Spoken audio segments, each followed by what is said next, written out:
Hi there and welcome to Power Play. I'm Vashi Kapelos in Ottawa on this Monday night. Tonight, pipeline vote coming. So will he be able to change the minds of fellow Liberals and vote for his own MOU and allow a pipeline to the Pacific? The Conservative premiers across this country support this MOU in its entirety. The federal government's pipeline agreement with Alberta is set to take center stage in the House of Commons tomorrow. The Conservatives will force a vote on a new oil pipeline to BC's coast using almost the same wording as the Ottawa-Alberta MOU. Conservative House Leader Andrew Scheer is here in moments to explain why. Then, pathway to permanent residency.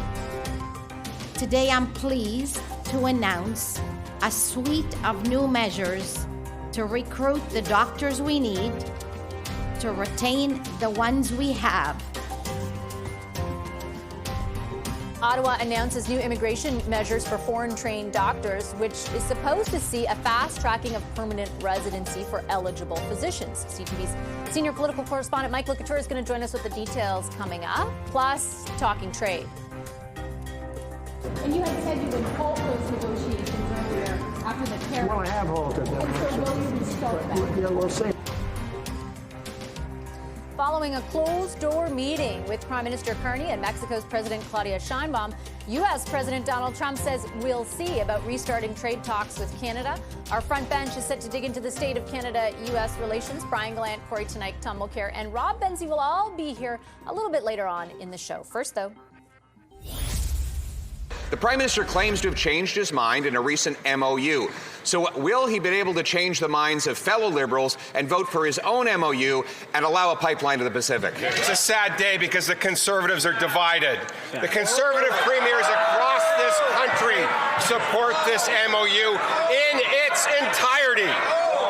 Will, in the spirit of Christmas, Liberals admit they were wrong, vote for their own wording, approve a pipeline, and get rid of the tanker ban? Mr. Speaker, in the spirit of Christmas, I'd invite the Leader of the Opposition not to cherry-pick parts of the MOU, but to support the entire MOU, which is what all of the Conservative premiers across this country are doing.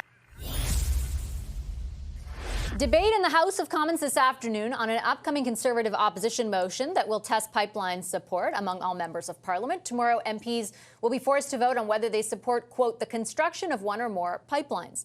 The non-binding motion uses almost the same wording as the MOU between Ottawa and Alberta, but leaves out Alberta's obligations. The prospect of a new pipeline to BC's coast has already led to the cabinet resignation of longtime Liberal MP and former Environment Minister Stephen Guilbeault. The Prime Minister's office tells us Prime Minister Carney will vote, but doesn't specify how he'll vote. Power Play also reached out to Government House Leader Steve McKinnon's office to ask how the Liberals will vote. They told us they have nothing to share. With me now is Conservative House Leader Andrew Scheer. Hi, Mr. Scheer. Good to see you again. Great to see you. Pleasure to welcome you back to the studio. When Premier Danielle Smith signed this MOU with the Prime Minister, she said, quote, it's a great day for Alberta and Canada. Are you saying the Premier's wrong? Well, we just don't believe that provincial government should have to sign on to something like an increase in the carbon tax. A Conservative government would not impose that type of condition on a province. We're pro-energy. We don't believe that that the government should make it harder to get things built. We think the government should make it easier to get things built, set the rules and make it apply to everybody. So what we're saying is that two things. One, there are conditions in this bill that aren't necessary for the construction of a pipeline. And the second thing is we don't believe Mark Carney's actually serious about getting it done because he's got this very complex and complicated MOU with lots of conditions, and then he immediately goes out and says these are necessary but not sufficient, meaning that even if the government of Alberta clears all these hoops and hurdles, that he still might say no. He said the British Columbia Premier gets a veto, and now we're hearing rumors today that they're going to vote against their own MOU tomorrow in a Conservative motion. So that's why we're saying that this MOU is not great. We believe that the federal government should be partners in prosperity, helping provinces get to yeses, not saying one thing in Alberta and something completely different in Ottawa. A couple of different things. So I didn't hear unequivocally that BC from the Prime Minister has a veto. He certainly talked about BC needing to agree, but I've asked his ministers on multiple occasions because of what your party has brought up. Does that mean that there is effectively, not even constitutional, but effectively a veto? And everyone I have asked has said no, that's not the case. Second of all, what your party seems to be inferring by putting this motion forward is that there is ambiguity right? A lot of ambiguity within the MOU. Again, I'll put to you, the Premier doesn't seem to indicate at any juncture that that's the case. And even when you read through the text, like I would have guessed also that it would be ambiguous to allow for multiple different possibilities. But it is incredibly specific. Construction of one or more private sector constructed and financed pipelines with a route that increases export access to Asian markets as a priority. It is agreed this pipeline would be in addition to the expansion of the TMX pipeline. Like that is not ambiguous. Well, you are right about the deliberately misleading Canadians on terms. And you talked about the veto. Mark Carney is getting famous for this, by the way, saying something and then contradicting himself in the next sentence. So when you say that a premier has to agree for it to proceed, that's a veto. I mean, you can say, you can call it something else. You can say you're trying to dance around the language. But if at the end of the day, David Eby refuses to approve, refuses to sign off, Mark Carney is saying that his approval is necessary. So if that in fact blocks the pipeline from going ahead, then he's effectively got a veto. I don't think Canadians want to play semantics about word definition. I mean, I love going into word origins and things like that, but Canadians want clarity, they want certainty. And if you look at the entire MOU, there's a whole lot of conditions on there that Conservatives would never impose on the people of Alberta or the government of Alberta. And he immediately comes to Ottawa and says, even if the government does all this, even if the government of Alberta does all this, he says it's not sufficient. It still might not go ahead.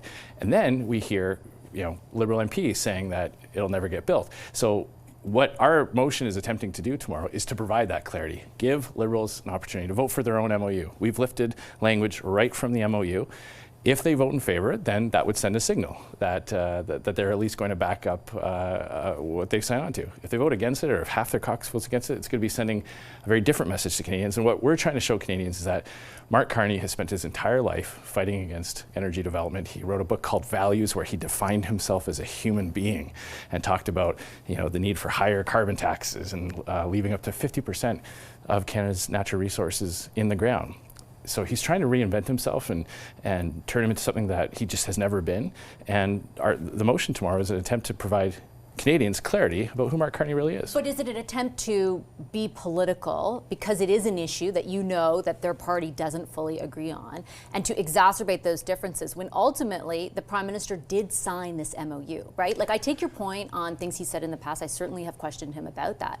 But he has gone further than I can remember any federal level going in putting down in paper in very explicit and specific terms exactly what this pipeline would look like, where it would go, how much extra oil beyond what exists right now in the capacity to export it would entail. Like, again, this is not ambiguous. He is signing his name to it. Well, if you look at everything that's happened since the MOU was signed, there's a lot of ambiguity. And if Mark Carney had to come out, sign this MOU and said, I look forward to the day shovels are in the ground and I support pipelines, he still hasn't even said that. Mark Carney still hasn't even said that he would like to see this proceed. He just says that these are conditions that are necessary but not sufficient. That's a very clever Liberal politician phrase to basically say two things at the same time, that it might happen if you do this, but it might not happen even if you do all that. It's just incredibly confusing. If the Liberals had to come out of this MOU signing with clarity, with full-throated support for the men and women who work in Canada's energy sector, excited about the prospects about opening up Asian markets to Canadian energy,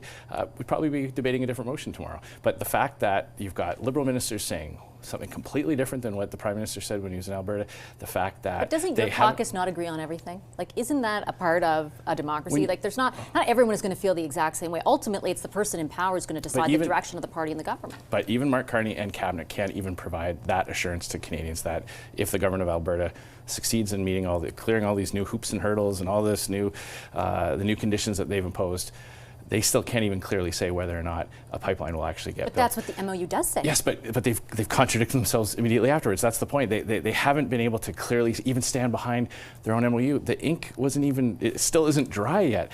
And you've got senior Liberals talking it down, senior Liberals saying it'll never get built. So this is an opportunity for Parliament and for the House of Commons, for every MP to clearly stake out where they are. Don Davies and the NDP, very clear. They're against pipelines. Conservatives, very clear. We support our energy sector and want to see Canada develop it more and get off of the dependence of the U.S. market. Mark Carney and the Liberals trying to say two things at the same time. One thing in Alberta, something completely different in Ottawa. We just want some clarity so that Canadians can hold this government to account. There's enough clarity in this that the AFN a week ago voted unanimously to demand the withdrawal of the deal. There's enough clarity in this that BC is very upset about the posture the government there, the NDP government there, about the posture the federal government is taking. Like, enough clarity exists for the people who oppose this potential pipeline, which doesn't even have a private proponent at this point, to voice that opposition and to make motions and vote on them. Why isn't that enough for you? Well, because the people who oppose pipelines will always oppose pipelines, no matter what you sign and no matter what you call it or where you plan it. Canadians want to get off of the dependence of the U.S. market. They want to be able to sell our oil and gas around the world. The men and women who would like to work in those fields would like these projects to go ahead. Conservatives are on their side. Mark Carney is trying to placate both groups. He's trying to get everybody who opposes pipelines to say, hey, don't worry, this thing will never get built, and then hold out the fig leaf to Canadians who do want to develop our oil and gas, that there's this murky possibility if the government of Alberta gets everything right, then maybe. And what Conservatives are trying to do is say, no, our job is to hold the government to account. They've got this MOU. We've taken the words right out of that, and now we're going to see where every single MP stands on this issue. I think that's the role of the opposition, is to provide that clarity to Canadians and to draw that out. This should be the easiest decision in the world for a Liberal. Your Prime Minister just signed off on this MOU, 2 weeks ago? Do you support it or not? That's the question tomorrow. Except for you did use some of the language, you didn't use all of it. I know that you're critical of the kind of bargain that's in there, the stuff that Alberta has to do in increasing the industrial price on carbon in exchange, or the carbon capture projects, for example, in exchange. But that stuff is part of what predicates the support from the Prime Minister, it would appear, and that's certainly what the Premier signed on to. You didn't include that stuff in the motion that the MPs will vote on. You very specifically just included the part about supporting a pipeline. Is it disingenuous, right? Like, are some MPs only able to support that pipeline because they feel the other side is being taken care of as well? No, because the point of the MOU, Mark Carney didn't go and sign that MOU to build a ring road around Calgary. He didn't go to the MOU to, make other investment, other infrastructure types of things. He went to Alberta to sign a deal to get with the outcome of this MOU to be a pipeline constructed. That's what he claims.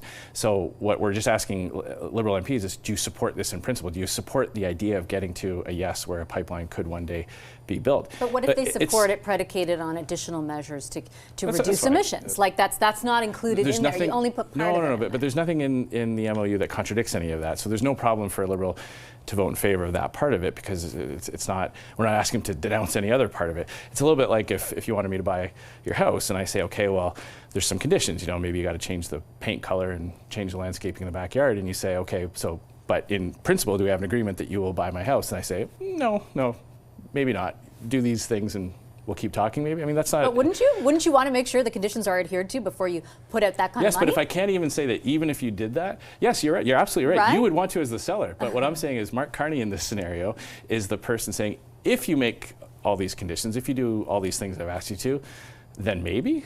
Well, that's not how business works. That's not how the world works. If you can't even say in principle... then maybe. It really isn't. But he is. He specifically said these are necessary but not sufficient conditions. The sufficient condition is there needs to be a private proponent that comes forward, which is missing from the Conservatives' position altogether. That's in the MOU. Yes, it's in the MOU. That's what I'm saying. It's but then he immediately went out and said, but even what he said after the MOU was signed was, even if all these things imagine all the hoops and hurdles that Mark Carney has now placed on the government of Alberta to get a pipeline built, even after all of that, he's saying it's not sufficient.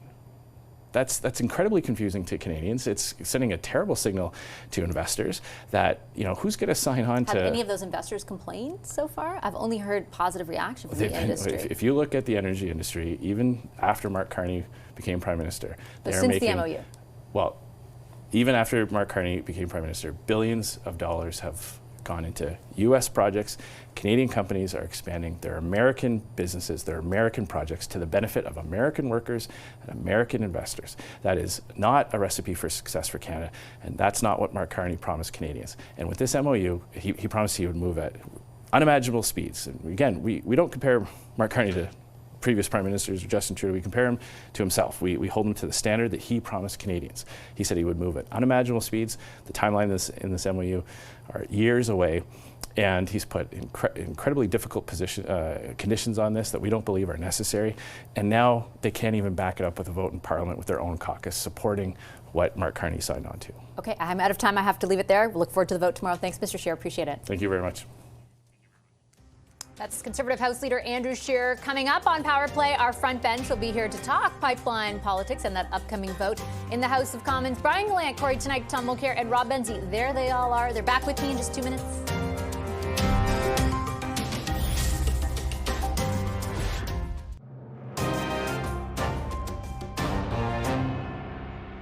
So the motion basically says that Mark Carney has got to stop speaking out of both sides of his mouth, stop saying one thing in Alberta and the opposite in British Columbia, and get his Liberal MPs to vote unanimously in favor of approving a pipeline to the Pacific and overriding the tanker ban so that we can ship our oil overseas to Asia and break our dependence on the American economy.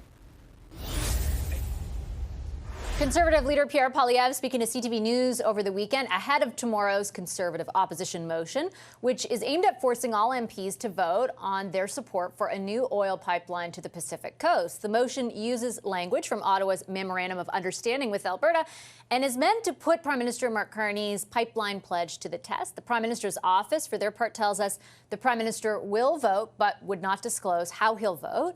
What are the stakes for the government and for the opposition ahead of this vote? Let's bring in our front bench to talk about that. With me tonight, former New Brunswick Liberal Premier Brian Gallant. He's now the CEO of Space Canada.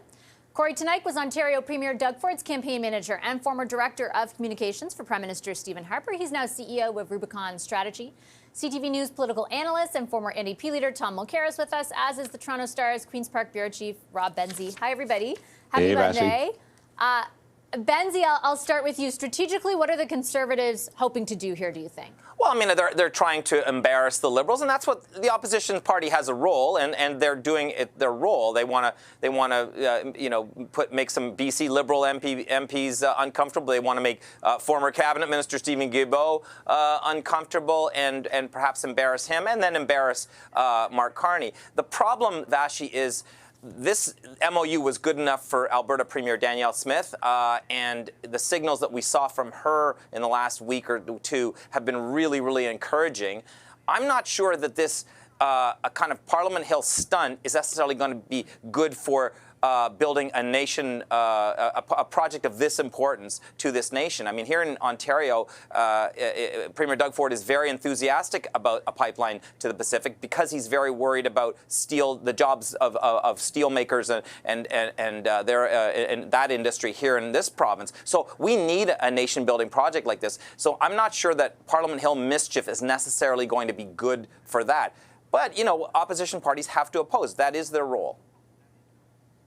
The Conservatives seem to, Tom, have the impression that the Liberals will vote against it, kind of en masse. The House Leader, the government's House Leader's office would not confirm that to us, kind of said, we have nothing to share when we asked them about it. Corey Hogan, who is an Alberta MP, one of the few Liberal MPs, who is also the Parliamentary Secretary to the Minister of Energy, spoke on what's going down. I just want to play that clip, and then, Tom, I'll get your view on how this is all unfolding.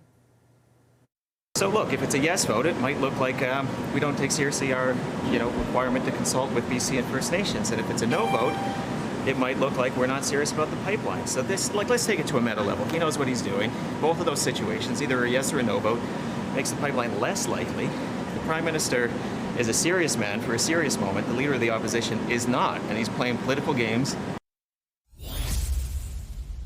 So, Tom, what do you think about A, what you just heard, and then B, how this is unfolding?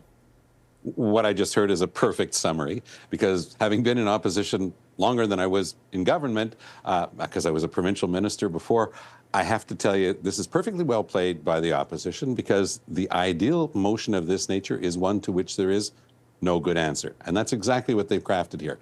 But they've been a little bit too clever by half, because they cannot say what they keep reaffirming, and I heard Scheer repeat it ad nauseum before, that this is exactly what's in the MOU. No, it's not, because here, not only the bit about, excluding certain things that had been discussed in the MOU that are not in the motion, there's some specific item in there where they're saying in this that there will be changes to the tanker ban. Carney agreed that there could be changes to the tanker ban if necessary. Very different. So that gives an out to the Liberals. But if they vote against it, then of course, for the next 3 months, the Conservatives are going to troll around saying, you see, we told you they don't really believe in pipelines. And they hate Alberta. I mean, they'll just add that last little bit. So this is exactly as Benzie just said. It's a political game, I have to say, for having been on that side. A very well-played hand, but you got to be careful not to overplay your hand. Andrew Scheer, I think, did a terrible job of selling this. It should have been much shorter, much faster, much more to the point. When you keep going on and on like that, you're grasping at straws. It's clear that it becomes a political game. And I think that that's where the Liberals have a bit of an out. I think, yeah, so a couple of things I want to ask both Corey and Brian. First, on the Liberals. I mean, the reason that they are, I think the motion focuses on what's going on with the pipeline is because of what's unfolded since that MOU was signed, right, Corey? Like, Stephen Guilbeault quit. Two of the top climate advisors to the government did so as well. Elizabeth May is telling us over the weekend that she can't imagine another circumstance where she would help keep them in power through a confidence vote, though you never know. But she seemed pretty disappointed by what had occurred. Obviously, there isn't a resolute sense of how they all feel about pipelines. Is that a political problem for the Prime Minister? Well, I think it's probably a career problem for the people in the Liberal Party that are not on the same page as the Prime Minister, but I would say that on all issues for all First Ministers and their cabinets and caucuses. Look, I think I agree largely with Tom on this. I think it's a good opposition tactic to have a no-win situation for a motion, although in this particular case, I think it might be too cute by half. I think that there's enough division within the Liberal caucus right now that just putting up the actual MOU straight up and see whether or not Carney can command the support of all of his caucus would probably be a fairer and more impactful motion. And I think there's enough division there to have that be effective. But I think he's really given the Liberals an out to vote against this by torquing it. And I'm just not sure what there is to gain, because, for those who agree with you, it's obvious you're torquing it. For those who disagree, it's obvious you're torquing it. Like, I don't know. I just think it's, not a bad strategy, but poorly executed. Well, it's kind of funny, Brian, that the Liberal MP, that Mr. Hogan, who just spoke, was like, if we vote yes, here's the consequence. If we vote no, here's the, he already knew what the headline written out of it would be. Yeah, look, I think, let me start with the very beginning, going off the interview that you had with Scheer. I mean, this is obviously political. I think all my colleagues have come to that conclusion as well. And it's political in the sense that, listen, I mean, if the MOU is successful and a pipeline is about to move forward, and for some reason, for whatever decision that is needed, has to go through Parliament, Andrew Scheer said it himself. He said, look, we support pipelines. And, the Liberals are saying that they support pipelines. So if there's enough of the Liberal caucus that will vote for it and the Conservatives vote for it, it's going to pass. And it'll pass with probably a lot of votes. So this isn't about really testing if it will pass or not. It's really about testing kind of the caucus. And I actually agree with our colleagues, and even more specifically with Corey, in the sense that it almost seems like they want them to vote no, so they can then go and say to Alberta, look, they're not really serious about this. But politically, that's probably not the right move. It's not they need really protect the mission of Alberta from Liberal. Really, as Corey mentioned, would have been smarter to put the MOU wording, from start to end in there, and get the caucus to vote, get the Liberal caucus to vote. And those that vote for it, but might be, as Benzie said, in ridings that are a little more maybe left leaning, or for whatever reason would be against the pipeline, that'll be tougher for them. I mean, that's really the only political win I think that they can get out of it, because I think it's pretty clear that Carney's not really after the left flank of the Liberal Party with the MOU and with his position. So I think that was the real political play. And I think that they've lost that opportunity by, as Tom mentioned, giving them a bit of an out with the way that they worded this motion. To Brian's point, though, it is a bit of a alternate reality. It feels a bit, alternate reality, Benzie, in that the debate that's occurring right now is not keep it in the ground or exploit the heck out of it. It's just who loves pipelines more? Yeah, and I look, I don't blame the Tories. It's been a really, really lousy year for them. I mean, this time last year, Vashi, you and I were talking about this last week. This time last year, they were measuring the drapes, and we were all talking about how big a majority Pierre Poilievre's Conservatives would have in the 2025 election. It was Justin Trudeau was driving the Liberals into the ground. And you know, we're still not even a week. We're about a week away from the anniversary of Chrystia Freeland's famous letter that got rid of Trudeau. So the 1-year anniversary. So I mean, if you're the Tories, you're still like reeling. They were all about axe the tax. Well, Mark Carney became Liberal leader and axed the carbon tax. They were all about just inflation. No one talks about Justin Trudeau anymore, except that he's Katy Perry's boyfriend. So it's very strange for them. And Tom is exactly right. Poor Andrew Scheer, he is grasping at straws on this one, and I really don't blame them because they have had a lousy 2025. Well, I think also, you know, Tom, and you would know better than I, but like, as you mentioned in opposition, like you do have to find areas of contrast with the government. And that task is inherently harder as Carney moves the Liberals further to the right or the center, whatever you want to call it. Like, it just isn't as easy to create the contrast that was so obvious with Justin Trudeau. It's that picture of Carney and Danielle Smith holding up those poster-sized signature papers that they had, which was so Donald Trump-esque, and the big, magnificent smiles on both of them. That's devastating for the Conservative caucus to see that. So they've got to try to attack the thing and knock it down and have something that they can keep repeating to themselves. But it's not going to carry with the Canadian population. I mean, Nanos had those figures over the weekend that, again, were just awful for the Conservatives. Shows that Carney is by far, like almost 2-to-1, appreciated more than Pierre Poilievre. So if this is the only game they've got is more Pierre Poilievre and more Andrew Scheer, I don't think it's going to work with the voting public. That's the basic problem that the Conservatives are facing right now. I do remember asking you, though, Corey, you know, advice. What should they do to create that contrast? And I think, if I remember correctly, you said, like, focus on execution. I think in some ways they're attempting to do that with this, but to your point, maybe could be more effective.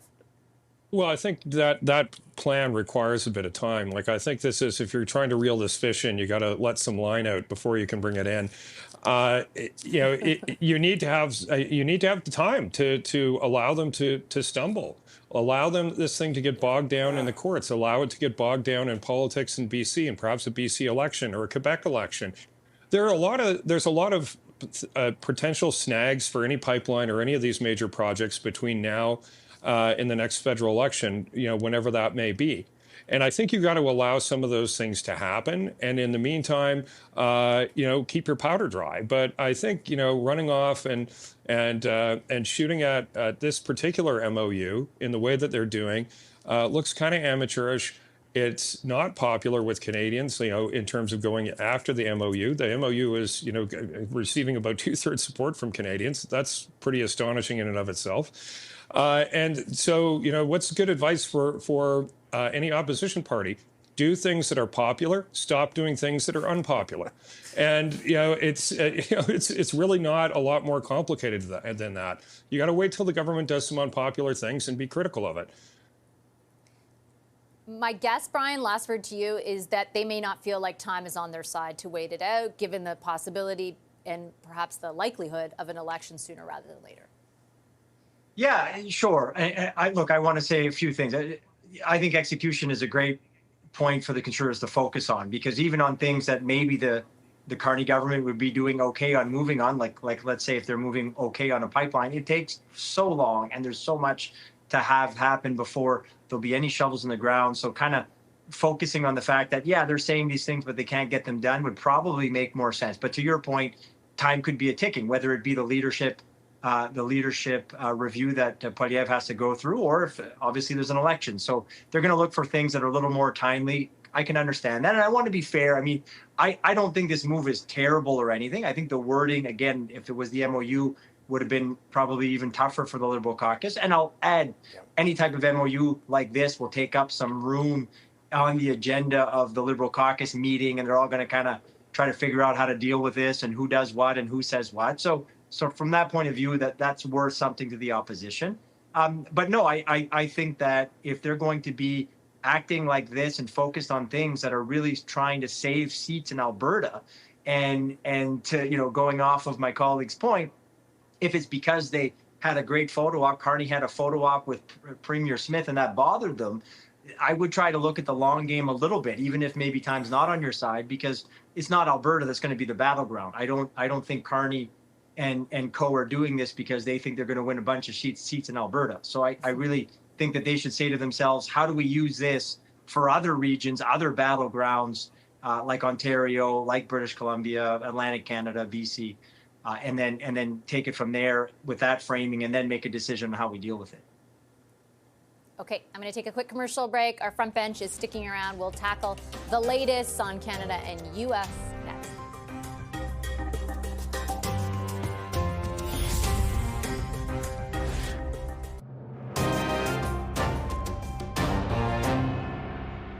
Well, I don't think I'm ever going to forget that experience.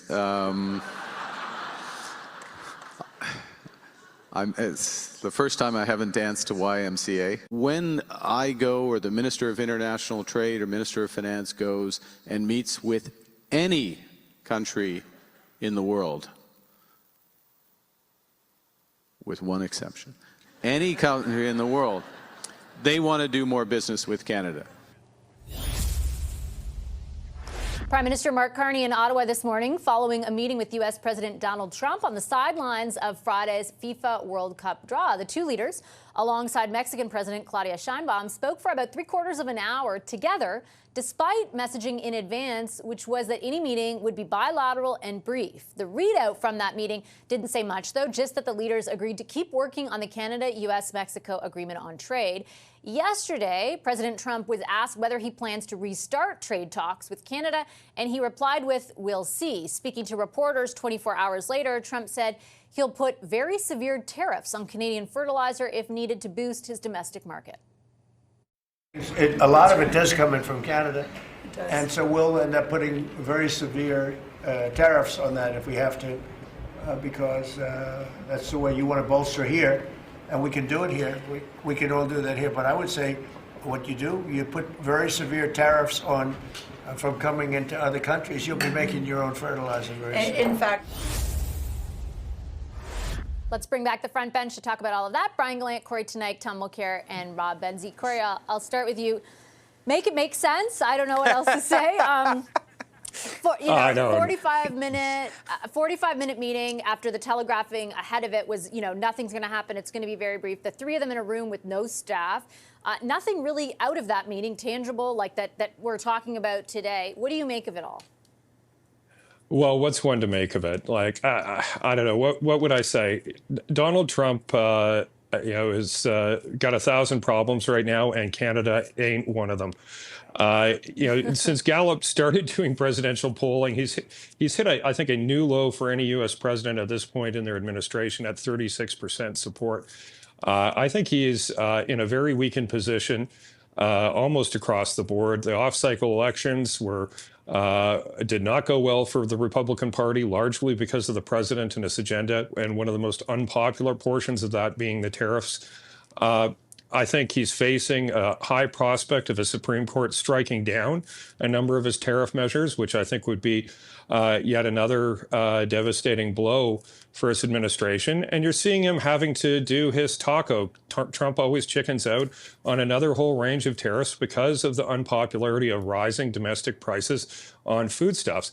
And now he's talking about tariffing fertilizer, Canadian fertilizer, much of which, unless they're going to discover potash where they haven't yet in the United States, is coming from the blessed land of Saskatchewan. I don't see an alternative for them. So what does that do? It raises food prices even more.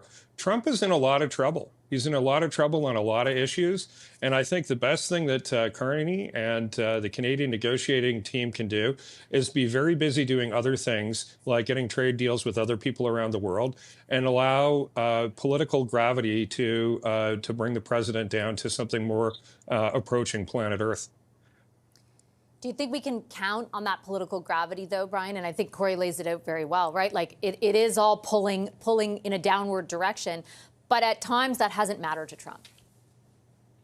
You're absolutely right to say that, and I think we have seen Trump deny what are sort of the adages of politics and just basically go against the grain of what we're all used to and somehow be somewhat successful, at least winning 2 elections in doing so. So look, I think Corey's laying out of the land of where things stand is accurate, and I certainly hope that's the case. And a weakened position with him would, I think, bolster our chances of having a deal for Canada that would work well for our economy. But look, as you kind of are hinting at in your question, Vashi, I mean, he has sort of defied the odds. He has sort of gone against the grain on almost anything and everything that we've ever thought would stop him or at least nick him, and it never seems to. And whether it's because he is able to do things a different way that we're not used to, or whether it's because he just doesn't care and he just keeps moving forward and plows forward, and then there's consequences for others. I don't know. But arguably, it's all, maybe coming to a bit of a halt, or at least a slowdown based on the terrain that Corey laid out, but also because we would, in historic times, see a bit of a lame duck president fairly soon. But again, I mean, it goes back to your question. He's bucked the trend so many times. I don't think we can count on that. But nevertheless, I think that the idea that he still says he likes the prime minister, we'll see. Is certainly, it's not no certainty there. But I think we've all seen the president talk about Canada and talk about other countries in a much more bombastic way. So I guess relatively speaking, that's not bad. So as Corey pointed out, maybe he just has other fishes to fry at the moment, and it's just we're not top of mind, which maybe isn't a bad thing. Well, and sort of that lends itself to, I think, what's emerging as a more clear picture of what will happen, let's say, from the domestic perspective, Tom, which is, there's nobody rushing to make some sort of big deal with the U.S. president, but that means that those sectoral tariffs remain in place, and then they'll have to focus on what they do, like last week in the case of Algoma, how they keep those sectors afloat, if in fact that is the objective. For how long is that arrangement politically palatable? I think that it's really starting to hit home with the average American that tariffs are hurting the average American. Donald Trump is a really good salesman, and he's like a carny barker. He's got a cure for everything, and you've got to listen to him, and he keeps explaining, and sometimes it works. But it's not Canadian companies, it's not Canadian governments that are paying the tariffs that will be imposed on potash. It's American consumers, because farmers use potash as part of their fertilizers on every single acre of field producing food in the U.S. So it might be a bit hard for somebody to understand that the reason their pickup truck is now costing thousands of dollars more is because steel is being tariffed, and as it comes into the States, it goes into those products like pickup trucks and cars, and they are paying for it. And Trump needed that money so he could give tax breaks to the richest Americans. That's complicated. Food is not complicated. If somebody explains to you that because Trump, and we've got to hold on to that clip forever, Trump's sitting there promising, we can produce more fertilizer. I love that. Never lose that one. But that's exactly what he does all the time. And here, the average American can say, hold on, if the Canadians had decided to put an export tax on potash, we would have been railing, saying it's going to raise the price of food in the United States. But somehow Trump believes that he's going to be able to con people into understanding that it's okay to tariff. It's turned into a verb, to tariff potash that goes into the American foods production system, and that American consumers are going to be paying for. It's madness, but it exposes Trump much more than the more arcane world of metal productions and such. This everybody gets, Vashti, simply because they go to the supermarket and they know their food's costing more because of Donald Trump. Benzie, what do you think? No, Tom and Corey and Brian are exactly right, Vashti. I mean, Donald Trump had to give a $12 billion bailout to American farmers because of his tariff policy today. Yeah. So I don't understand how when they get 80% of the potash that they use, 80% of the fertilizer they use, comes from raw materials from Saskatchewan, Corey's home province. It is so bizarre to me that they think they can invent a solution. I mean, I think part of the problem is that it's not exactly like the president is surrounded by a top-notch crew of really crackerjack advisors. He's surrounded by grifters, sycophants, second-raters. These are not people. He's not even surrounded with anyone who was in his first administration, which is, if you think about that, that's astounding. So he's not getting good advice. Not that he would take it if he did, I guess. I think we should do what our friend David Frum recommended and just bide our time, and negotiate with Donald Trump next year when he's in an even weaker position. Because as Brian said, he is a lame duck. The midterms next year will be a bloodbath. Even if the Democrats continue to shoot themselves in the foot on certain issues, it doesn't matter. The hatred of Donald Trump, as Corey pointed out, he's underwater in the polls, and it will just mount. They're suppressing the release of data about prices and employment. What does that tell you? That tells you that he doesn't want people to know how bad it is, even though all they have to do is go into their neighborhood Tops Friendly Market in Buffalo and see how bad it is. I just have 30 seconds left, Corey. I just wanted to swing back. The question I had earlier was like, how politically palatable is that, though? For how long? Like, we're holding out while these sectors still retain all this damage. Like, you're in Ontario. The premier is like vocal there about the auto sector. Like, how long does that last? Spin up another ad. That's what I say. Look, I think it's palatable. I think, look, people, I think, want to see this work out well for Canada. And I think we're looking at a potential with some of these tariffs being overturned by the Supreme Court. The worst thing Canada could do was agree to some kind of deal where those are imposed upon ourselves through a voluntary agreement for a prolonged period of time in order to get through the next 6 or 8 months. I just don't think that makes any sense. Trump is in trouble right now. I think we should just let him be in trouble. It's kind of a version of what we were talking about with a good strategy for the Conservatives. Time, give them more rope, give them more line, whatever analogy you want, and bide our time on this, because it looks like things are trending in a positive direction. It'd be a mistake to go to the table now. All right. Well, thank you all for your time tonight. I appreciate it. Our wonderful front bench, Brian Gallant, Corey Tonight, Tom Mulcair, and Rob Benzie. We'll be back with some news from the federal government on some immigration changes to allow for, they say, more foreign-trained doctors to practice here. Back in a moment with that story.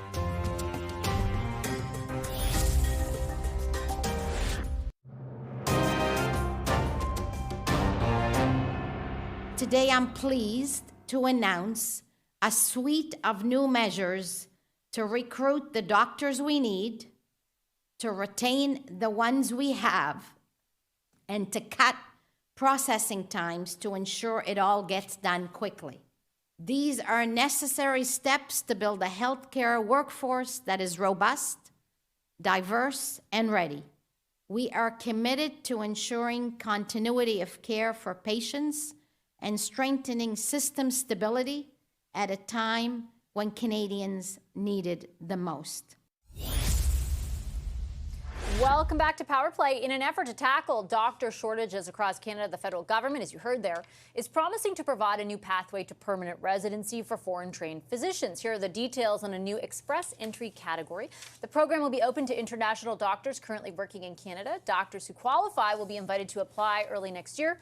Provinces and territories will also be able to nominate 5,000 foreign-trained physicians for work permits that will be processed within, the government says, 14 days. CTV's senior political correspondent Michael Couture has more details about what's driving this, and he's with us live in studio right now. Hi, Mike. Hey, Vashi. So what is the impetus for this? Well, it's just the lack of doctors that we have here in Canada. Now, there has been a survey that's been done most recently, and it shows that more Canadians actually have doctors than they did 3 years ago. So 5.9 million Canadians still don't have a primary care physician or a nurse practitioner. That sounds like a lot, but you compare that to 2022, where it was 6.5 million. So things are actually getting a little bit better. Clearly not good enough for the federal government. They want to try and open this path. And that was like Lena Diab was saying in her press conference today, that essentially that if provinces do identify doctors that they believe that they want to nominate for this program and essentially fast-track them, that the federal government won't stand in the way of that. So that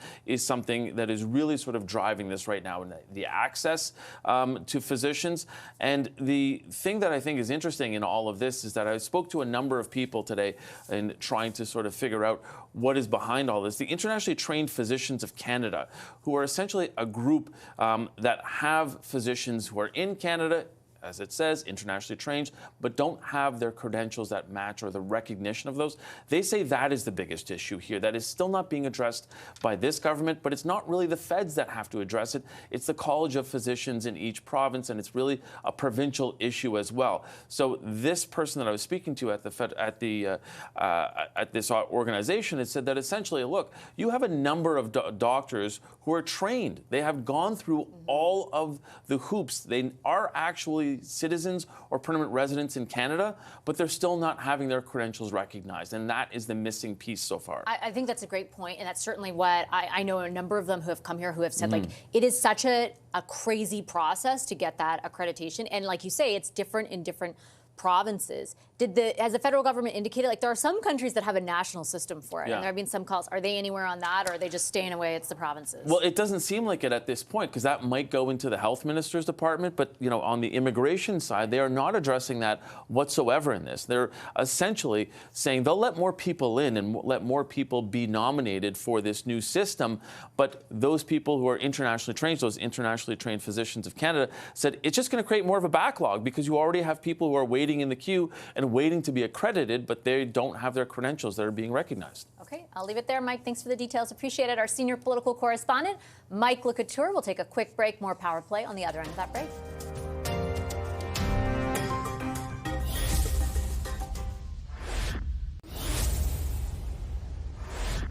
Welcome back to Power Play and our takeaway tonight, which is all about what's happening tomorrow. You heard from Conservative House Leader Andrew Scheer earlier on the show. The Conservatives have put forward a non-binding motion on an opposition-filled day tomorrow, but one that will actually be voted on the same day. And that motion is all about the Alberta-Ottawa Memorandum of Understanding signed just a few weeks ago between Prime Minister Mark Carney and Premier Danielle Smith that allows for the construction of at least one bitumen pipeline out to the west coast if a host of things happen, including building a massive scale carbon capture project and increasing the price on carbon the industrial price on carbon in Alberta. So the motion tomorrow is just about the pipeline. It doesn't include the other contingencies or conditions described in the MOU. It essentially will force MPs to vote on whether or not they support, straight up and down the construction of a new pipeline. We know that there are some Liberal MPs who have already said they do not, including Stephen Guilbeault, former Minister of Climate Change and Environment, who exited Cabinet resigned from Cabinet just hours after that MOU was signed. So we'll certainly have all eyes tomorrow afternoon on the House of Commons as that vote takes place. I'm going to leave Power Play there. Thank you so much for watching tonight. I'm Vashti Capellos. Have a wonderful rest of your evening.